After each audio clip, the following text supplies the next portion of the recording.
నమస్కారం NSR news కి స్వాగతం. ముందుగా హెడ్లైన్స్ చూద్దాం. హనుమకొండలో భావోద్వేగ క్షణాలు. తిరుమల ప్రసాదం అందించి అభిమాని నిరంజన్ ని ఓదార్చిన AP deputy CM Pawan Kalyan.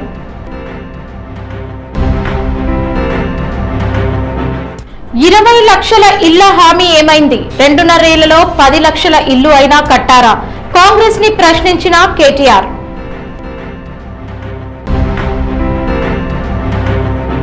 తాగునీటి కోసం ప్రజల అవస్థలు. ఎల్లారెడ్డిపేటలో ఖాళీ బిందెలతో గ్రామస్తుల వినూత్న నిరసన. సీఎం రేవంత్ రెడ్డి దిష్టిబొమ్మ దహనం.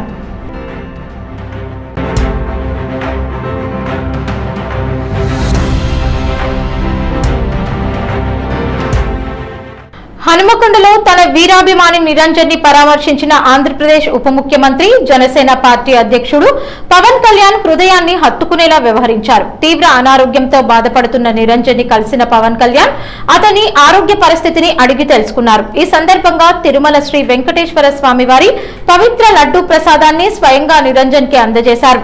అభిమానిపై తనకున్న ప్రేమ ఆప్యాయతను చాటుతూ ప్రసాదం అందించిన పవన్ కళ్యాణ్ ని చూసి అక్కడున్న కుటుంబ సభ్యులు అభిమానులు భావోద్వేగానికి గురయ్యారు.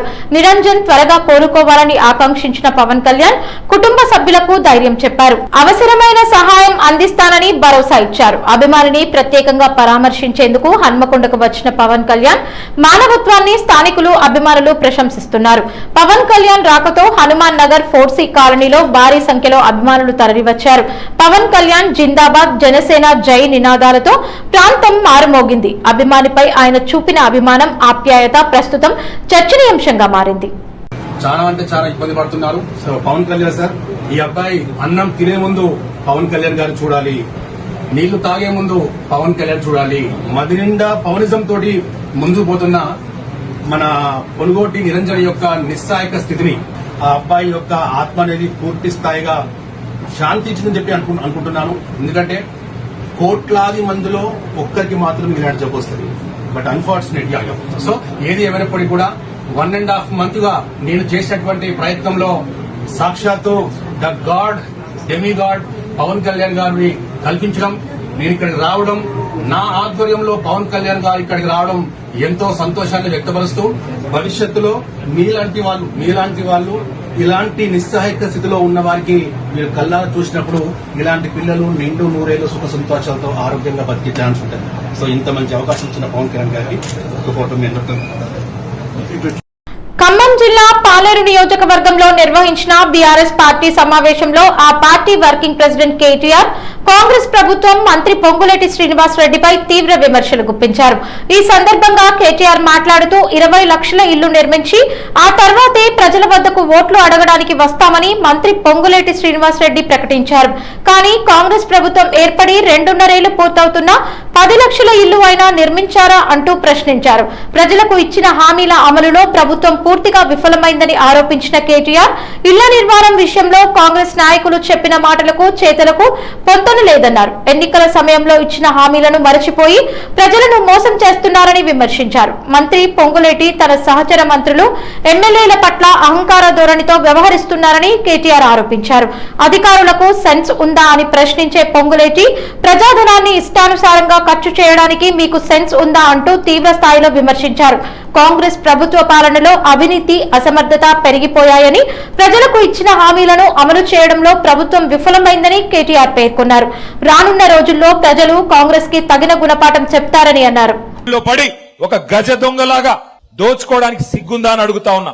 ఇవాళ ఆ పల్లవి షా, సతీష్ షా అనే వ్యక్తులు వట్టినాగులపల్లిలో ఎప్పుడో 1967లో భూములు కొనుక్కున్నారు. వాళ్ళ మీద పడి ముసుగులేసుకొని నువ్వు పంపిన కిరాయి మూకలు ఇవాళ వాళ్ళ మీద ప్రాణాంతకమైన దాడి చేసిన మాట వాస్తవం కాదా? ఎఫ్ఐఆర్ చేస్తే ఒక నిజాయితీ గల పోలీస్ అధికారి హబీబుల్లా ఖాన్ అని ఆయన తెల్లారి వరకే ట్రాన్స్ఫర్ చేసిన మాట వాస్తవం కాదా? ఏది వాస్తవాలు కాదు పొంగులేటి గారు? నాకైతే విశ్వాసం ఉంది, పాలేరులో ఎన్నిక ఎప్పుడు వచ్చినా ఎగిరేది గులాబీ జెండా మాత్రమే. ఈయన గారి మాటలు, ఈయన హౌసింగ్ శాఖ మంత్రి కూడా ఏం మాటలు చెప్పాడో హౌసింగ్ మంత్రిగా ఒకసారి వినండి. హౌసింగ్ రాబోయే 3.5 సంవత్సరాల్లో తల తాకట్టు పెట్టైన 20 లక్షల ఇళ్లు ఈ రాష్ట్రంలో కట్టిస్తాము. 20 లక్షల ఇళ్లు ఇచ్చిన తర్వాతనే మళ్ళీ అసెంబ్లీ ఎన్నికల్లో మీ గుమ్మానికి వచ్చి ఓటు అడుగుతాము. 20 లక్షల ఇల్లు కట్టిస్తాము, కట్టించినాకనే మీ గుమ్మానికి వచ్చి ఓట్లు అడుగుతాం. సగం సినిమా అయిపోయింది కదా, మరి కట్టాడా 10 లక్షల ఇల్లు? దమ్ముందా పొంగులేటి గారు? 20 లక్షల ఇల్లు కడితేనే ఓటు అడుగుతా అన్నావు కదా, ఆ మాట మీద నిలబడే సత్తా ఉందా అని నేను పాలేరు వేదికగా అడుగుతా ఉన్నా. దమ్ముంటే స్పందించమని చెప్పి కోరుతా ఉన్నా. 20 లక్షల ఇల్లు కడతా అని చెప్పి చెప్పాడు. మరి 20 లక్షల ఇల్లు ఆయన రాఘవ కన్స్ట్రక్షన్ కడుతుందో లేకపోతే ఈయన గారు కడతారో ప్రభుత్వం కడతాదో నాకైతే తెలియదు. ఎందుకంటే హైదరాబాద్ లో ఎక్కడ చూసినా భూములు లాక్కోవడం, నడుస్తున్న ప్రాజెక్టులు లాక్కోవడం. మరి ఆ 20 లక్షల ఇండ్లు ఏమన్నా సొంత ఆస్తులు అనుకుంటున్నాడా, సొంత కంపెనీతో కట్టిద్దాం అనుకుంటున్నాడా నాకైతే తెలియదు. సిద్దిపేట జిల్లాలో తాగునీటి సమస్య తీవ్ర రూపం దాల్చింది. ఎల్లారెడ్డిపేట గ్రామంలో గత కొంతకాలంగా తాగునీటి సరఫరా నిలిచిపోవడంతో గ్రామస్తులు తీవ్ర ఇబ్బందులు ఎదుర్కొంటున్నారు. పలుమార్లు సంబంధిత అధికారులకు, ప్రజాప్రతినిధులకు ఫిర్యాదు చేసినప్పటికీ సమస్య పరిష్కారానికి చర్యలు తీసుకోవడం లేదని ఆరోపిస్తూ గ్రామస్తులు నిరసనకు దిగారు. గ్రామంలో తాగునీటి కొరత కారణంగా మహిళలు, వృద్ధులు, చిన్నారులు తీవ్ర ఇబ్బందులు పడుతున్నారని స్థానికులు ఆవేదన వ్యక్తం చేశారు. మంచినీటి కోసం దూర ప్రాంతాలకు వెళ్లాల్సిన పరిస్థితి ఏర్పడిందని, రోజువారీ అవసరాలకు కూడా నీరు అందక ప్రజలు అవస్థలు పడుతున్నారని తెలిపారు. తాగునీటి సమస్యను వెంటనే పరిష్కరించాలని డిమాండ్ చేస్తూ గ్రామ పంచాయతీ కార్యాలయం ముందు గ్రామస్తులు ఆందోళన నిర్వహించారు. ఈ సందర్భంగా ఖాళీ బిందెలతో నిరసన తెలుపుతూ ముఖ్యమంత్రి రేవంత్ రెడ్డి దిష్టిబొమ్మను దహనం చేశారు. ప్రభుత్వం, అధికారులు ప్రజల సమస్యలను పట్టించుకోవడం లేదంటూ నినాదాలు చేశారు. గ్రామానికి తక్షణమే తాగునీటి సరఫరా పునరుద్ధరించాలని, సమస్య పరిష్కారంలో నిర్లక్ష్యం వహిస్తున్న అధికారులపై చర్యలు తీసుకోవాలని గ్రామస్తులు డిమాండ్ చేశారు.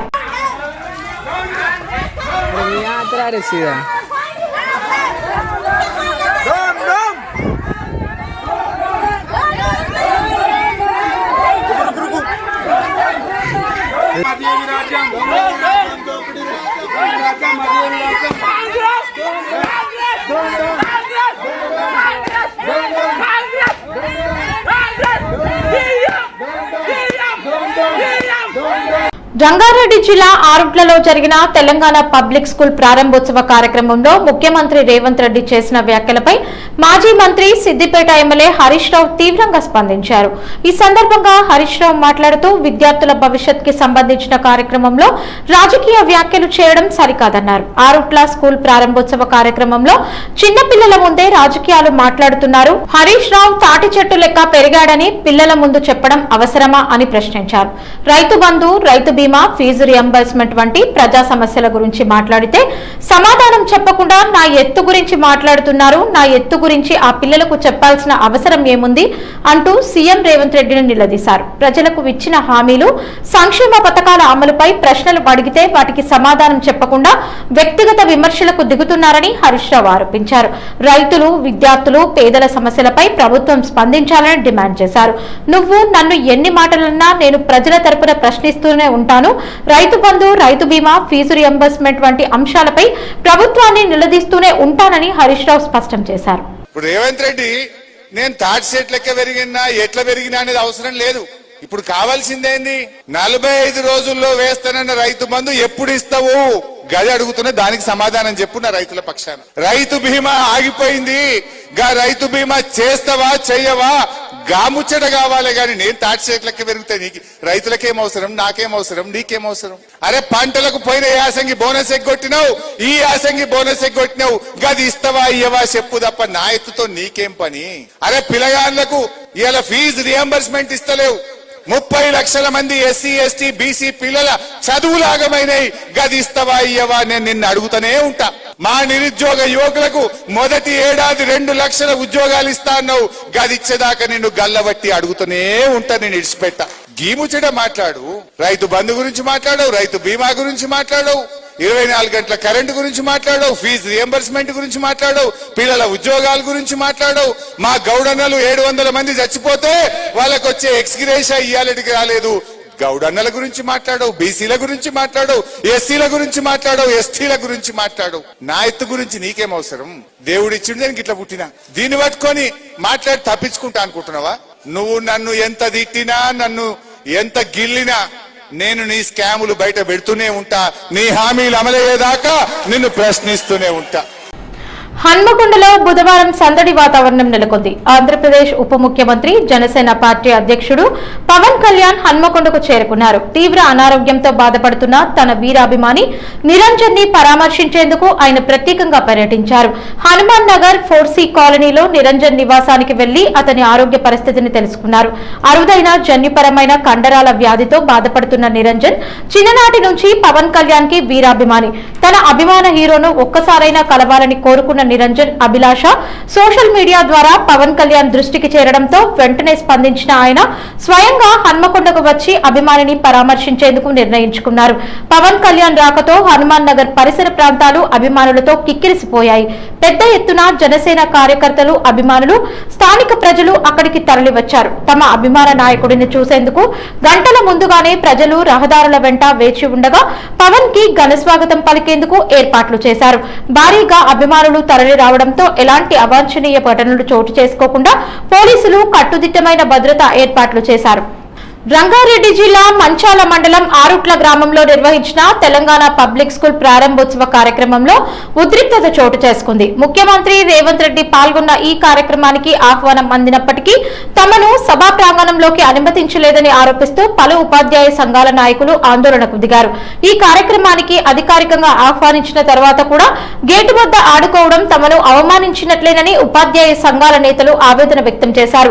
విద్యారంగానికి సంబంధించిన కీలక కార్యక్రమం ఉపాధ్యాయ ప్రతినిధులకు ప్రవేశం నిరాకరించడం సరైన విధానం కాదని వారు మండిపడ్డారు. సభా ప్రాంగణం వెలుపల నిరసన వ్యక్తం చేసిన నాయకులు ప్రభుత్వం ఉపాధ్యాయుల పట్ల అనుసరిస్తున్న వైఖరిపై అసంతృప్తి వ్యక్తం చేశారు. తమకు జరిగిన అవమానంపై బాధ్యులపై చర్యలు తీసుకోవాలని, భవిష్యత్తులో ఇటువంటి ఘటనలు పునరావృతం కాకుండా చూడాలని డిమాండ్ చేశారు. ఆందోళన నేపథ్యంలో అక్కడ స్వల్ప ఉద్రిక్తత నెలకొనగా పోలీసులు పరిస్థితిని అదుపులోకి తీసుకువచ్చి ఉపాధ్యాయ సంఘాల నాయకులతో చర్చలు జరిపారు. అనంతరం పరిస్థితి సద్దుమణిగింది. ఎక్కడ కూడా ఎక్కడ కూర్చోవాలో తెలియకుండా ఉన్న పరిస్థితి ఎక్కడ కూడా అవమానించడం తెలంగాణ రాష్ట్రంలో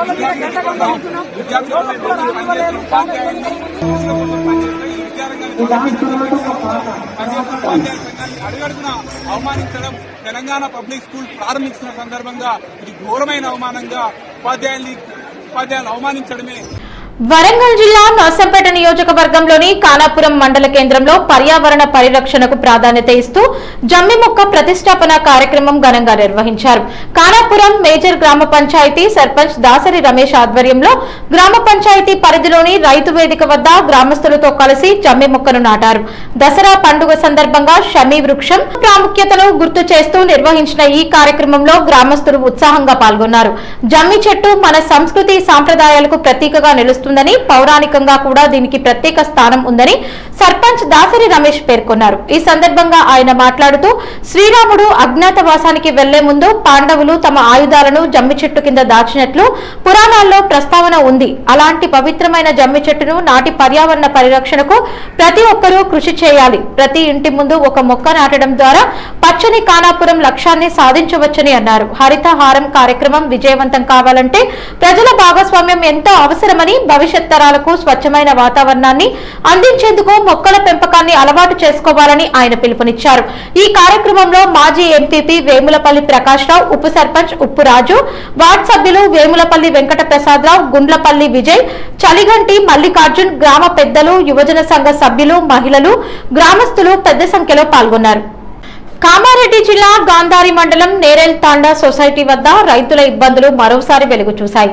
యూరియా ఎరువు కోసం రైతులు గంటల తరబడి నిరీక్షిస్తున్న దృశ్యాలు ఆందోళన కలిగిస్తున్నాయి. క్యూ లైన్ లో తమ స్థానాన్ని కాపాడుకునేందుకు రైతులు చెప్పులు, చొక్కాలు పెట్టి వేచి చూడడం అక్కడి పరిస్థితికి అద్దం పడుతోంది. వ్యవసాయ పనులు కీలక దశలో ఉన్న సమయంలో యూరియా కోసం రైతులు తీవ్ర ఇబ్బందులు ఎదుర్కొంటున్నారు. యాప్ ద్వారా యూరియా బుక్ చేసుకున్నప్పటికీ ఎరువు అందకపోవడంతో రైతులు ఆగ్రహం వ్యక్తం చేస్తున్నారు. అధికారులు యూరియా లోడ్ వస్తోందని చెప్పడంతో తెల్లవారుజాము నుంచే సొసైటీ వద్దకు చేరుకుని పడికాపులు కాస్తున్నారు. అయితే సొసైటీలో యూరియా నిల్వలు లేకపోయినా యాప్ లో బుకింగ్లు ఎందుకు స్వీకరిస్తున్నారని రైతులు ప్రశ్నిస్తున్నారు.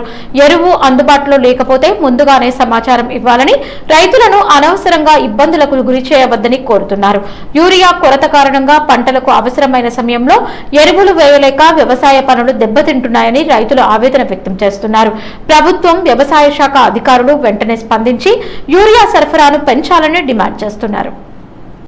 హైదరాబాద్ లోని ఉస్మానియా మెడికల్ కాలేజ్ లో ర్యాగింగ్ ఘటన కలకలం రేపింది. కాలేజీకి చెందిన బీడీఎస్ ఫస్ట్ ఇయర్ విద్యార్థులను కొందరు సీనియర్ విద్యార్థులు ర్యాగింగ్ చేసినట్లు ఆరోపణలు రావడంతో యాజమాన్యం పోలీసులు వెంటనే చర్యలు చేపట్టారు. ర్యాగింగ్ కు గురైన విద్యార్థుల ఫిర్యాదులు ప్రాథమిక విచారణలో వెలుగులోకి వచ్చిన వివరాల ఆధారంగా college principal doctor Sanjeev Singh పోలీసులకు ఫిర్యాదు చేశారు. దీంతో ఘటనకు సంబంధించి 12 మంది ఫైనల్ ఇయర్ విద్యార్థులపై పోలీసులు కేసు నమోదు చేసి దర్యాప్తు ప్రారంభించారు. విద్యా సంస్థలో ర్యాగింగ్ కి ఏమాత్రం తావులేదని స్పష్టం చేసిన ప్రిన్సిపల్ డాక్టర్ సంజీవ్ సింగ్ ఘటనలో ప్రమేయం ఉన్న 12 మంది విద్యార్థులను 6 నెలల పాటు సస్పెండ్ చేస్తూ ఉత్తర్వులు జారీ చేశారు. విద్యార్థుల భద్రతకు ప్రాధాన్యత ఇస్తూ కఠిన చర్యలు తీసుకున్నట్లు తెలిపారు. ఈ ఘటనతో కాలేజీలో ఆందోళన వాతావరణం నెలకొనగా యాంటీ ర్యాగింగ్ నిబంధనలను కఠినంగా అమలు చేస్తామని యాజమాన్యం హెచ్చరించింది. ర్యాగింగ్ కు పాల్పడే వారిపై చట్టపరమైన చర్యలు తప్పవని స్పష్టం చేసింది.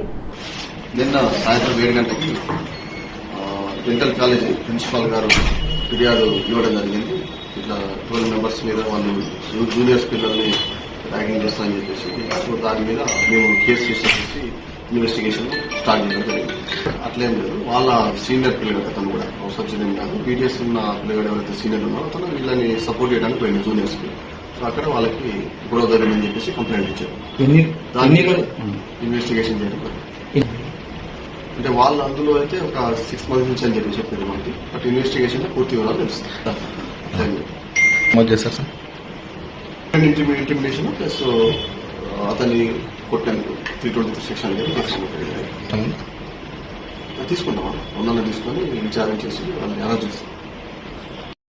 వార్తలు ముగించే ముందు హెడ్లైన్స్ మరోసారి. హనుమకొండలో భావోద్వేగ క్షణాలు. తిరుమల ప్రసాదం అందించి అభిమాని నిరంజన్ ని ఓదార్చిన AP deputy CM Pawan Kalyan.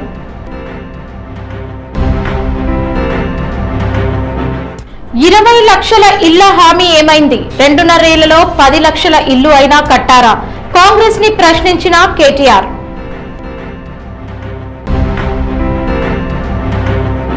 తాగునీటి కోసం ప్రజల అవస్థలు. ఎల్లారెడ్డిపేటలో ఖాళీ బిందెలతో గ్రామస్తుల వినూత్న నిరసన. సీఎం రేవంత్ రెడ్డి దిష్టిబొమ్మ దహనం. ఈ వార్తలు ఇంతటితో సమాప్తం. నమస్కారం.